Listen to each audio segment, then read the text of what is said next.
आज का टॉपिक है हमारा यूनिवर्स। और यूनिवर्स में भी हम लोग देखिए, यूनिवर्स अगर पढ़ेंगे तो बहुत डिटेल में है। हम लोग सिर्फ वही पढ़ रहे हैं जो कॉम्पिटिटिव एग्जाम के लिए इम्पोर्टेंट है। ठीक है, तो यूनिवर्स में अगर आप देखेंगे, से पहले समझ लीजिए इंडिया। इंडिया से बड़ा क्या आप बोलेंगे? एशिया। एशिया से बड़ा क्या आप बोलेंगे? अर्थ। अर्थ से बड़ा क्या आप बोलेंगे? हमारा सोलर सिस्टम। सोलर सिस्टम से बड़ा क्या तो आप बोलेंगे हमारी गैलेक्सी। गैलेक्सी से बड़ा क्या तो गैलेक्सी से बड़ा यूनिवर्स। तो उससे बड़ा कुछ नहीं होता। यूनिवर्स मतलब सब कुछ, इसके अंदर सब कुछ है। तो आज हम लोग यूनिवर्स पढ़ने जा रहे हैं, सिर्फ वेरी इंपॉर्टेंट पॉइंट जो कॉम्पिटिटिव एग्जाम में आते हैं। तो यूनिवर्स हमारी जो है वो एक्सपैंड हो रही है। आप देख रहे हैं एक्सपैंड, धीरे धीरे धीरे धीरे दूर जा रही है। तो एक्सपैंड करने के ऊपर दो थ्योरी है, एक बिग बैंग थ्योरी और दूसरी स्टेडी स्टेट थ्योरी। तो बिग बैंग थ्योरी जो है सबसे ज्यादा पॉपुलर थ्योरी है। बिग बैंग थ्योरी किसने दी? एबे जॉर्ज। एबे जॉर्ज। और स्टेडी स्टेट थ्योरी किसने दी? Thomas Hermann. थॉमस हर्मन, ऐसे याद रखना। ब्लैक होल थ्योरी वैसे तो बहुत सारे जो है साइंटिस्ट उनने दी है, लेकिन एक इंडियन साइंटिस्ट एस चंद्रशेखर ने ब्लैक होल की थ्योरी दी है, याद रखना। अब ब्लैक होल होता क्या है? तो ब्लैक होल बेसिकली एक स्टार होता है। ठीक है, एक स्टार जो डेड हो गया, लाइफ साइकिल जो लास्ट स्टेज है ना स्टार की, डेड स्टार, ब्लैक होल। अब ब्लैक होल बहुत इंपॉर्टेंट है क्योंकि वो दिखाई नहीं देता। ब्लैक होल दिखाई नहीं देता। हाँ, तो यहाँ कोई ऐसी चीज है जो दिखाई नहीं दे रही, लेकिन कुछ हेवनली ऑब्जेक्ट्स हैं जो गोल गोल घूम रही हैं। कुछ हेवनली ऑब्जेक्ट्स हैं जो गोल गोल घूम रही हैं। तो गोल गोल जब घूम रही हैं तो बीच में कुछ तो होगा, लेकिन दिखाई नहीं दे रहा। वो क्या चीज है? वो ब्लैक होल है ना। एक स्टार, डेड स्टार आप समझ सकते हैं, जिसका जो ग्रेविटी जो है वो इन्फिनिटी होती है। मतलब लाइट भी एस्केप नहीं कर पाती, लाइट को भी खींच लेता है। Life cycle of a star.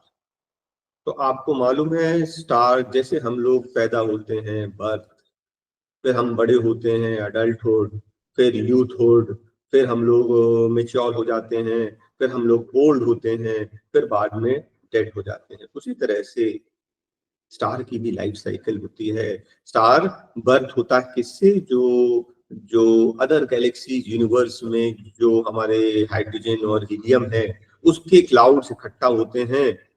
ठीक है, तो एक बहुत बड़ा क्लाउड बन जाता है जिसको बोलते हैं प्रोटोस्टार। और प्रोटोस्टार फिर बहुत कंडेंस होता है, फिर वो एक स्टार बनता है। स्टार कब बनता है? जब उसकी खुद की लाइट निकलने लगती है, वो स्टार बन जाता है। ठीक है, और सबसे ज्यादा पीक पर रहता जब हम लोग बोलते हैं यूथ, जैसा कि हमारा सन आज उसको यूथ में, फिर वो धीरे धीरे धीरे धीरे ओल्ड हो जाएगा, बाद में वो मर जाएगा। तो ये life cycle of a star है। और जो डेड स्टार है समझ लीजिए उसको हम लोग ब्लैक होल कहते हैं। अब एक चीज होती है चंद्रशेखर लिमिट। चंद्रशेखर लिमिट क्या है कि स्टार का जो एंड होगा वो किस तरह से होगा। किसी भी स्टार का जो एंड है दो तरीके से हो सकता है।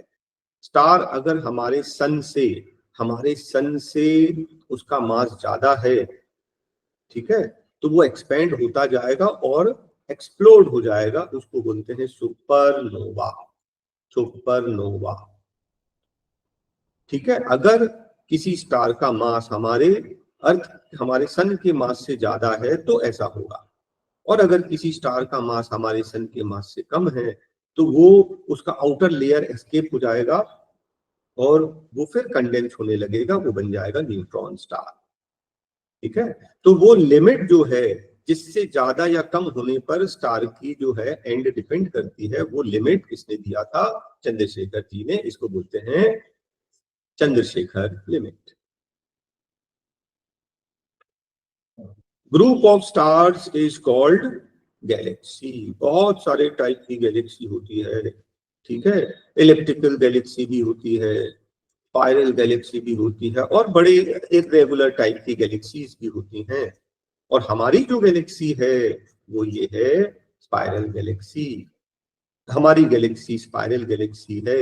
हमारी गैलेक्सी का नाम मिल्की वे, हिंदी में आकाशगंगा। ये है हमारी आकाशगंगा।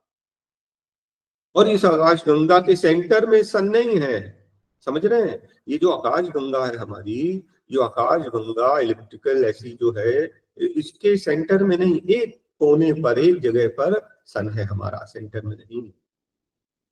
पूरी यूनिवर्स में कितनी गैलेक्सी है? 10 की पावर 11 नियरली, जो हमको साइंटिस्ट ने फिगर दिया है। और हर गैलेक्सी में कितने स्टार होते हैं? 10 की पावर 11। मतलब पूरी यूनिवर्स में कितने स्टार हो गए? 10 की पावर 11 का स्क्वायर 10 की पावर 22। इतने स्टार्स होते हैं गैलेक्सी में, यूनिवर्स में। ठीक है, अब देखिए हम क्या पढ़ने जा रहे हैं। अब आप शेप्स देखकर समझ ही गए होंगे।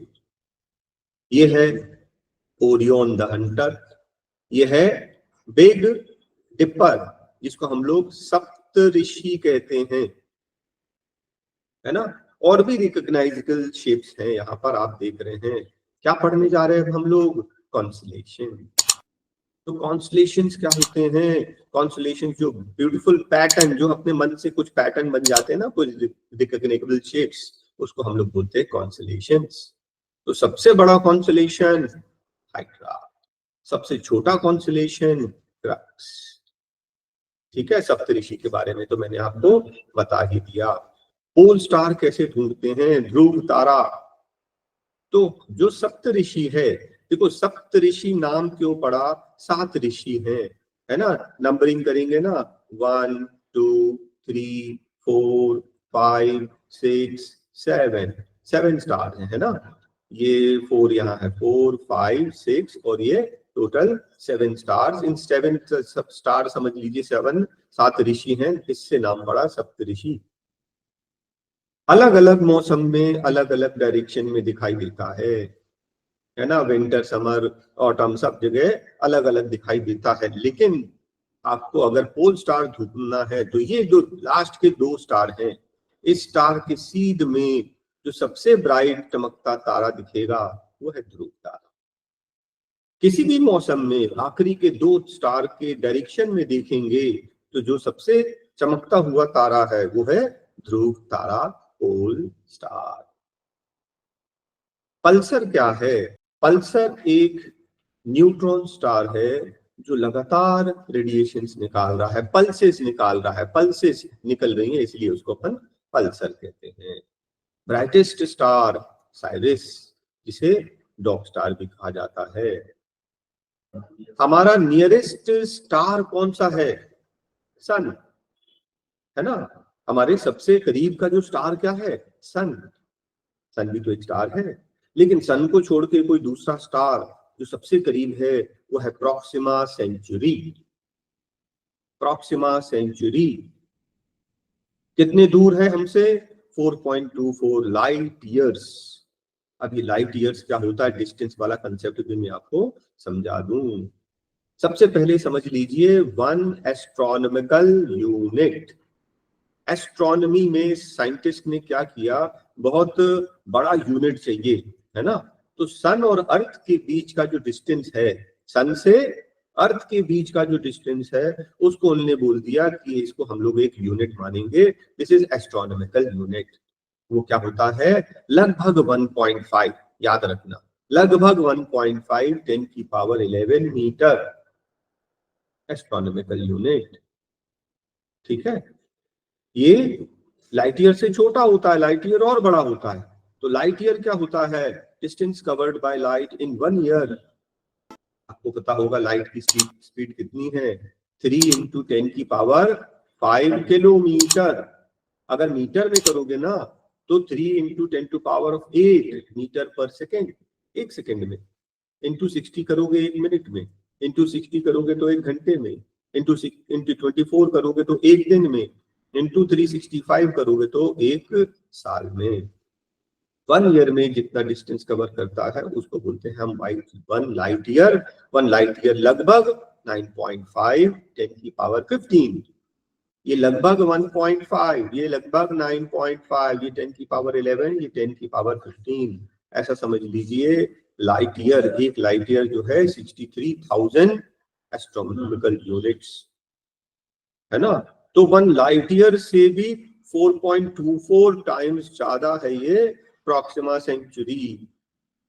सबसे करीब का तारा, सबसे करीब का तारा पहुंचने में आज की अगर सबसे आधुनिक स्पेसक्राफ्ट से जाएंगे ना तो 70,000 साल में पहुंचेंगे, इतना दूर है। ठीक है।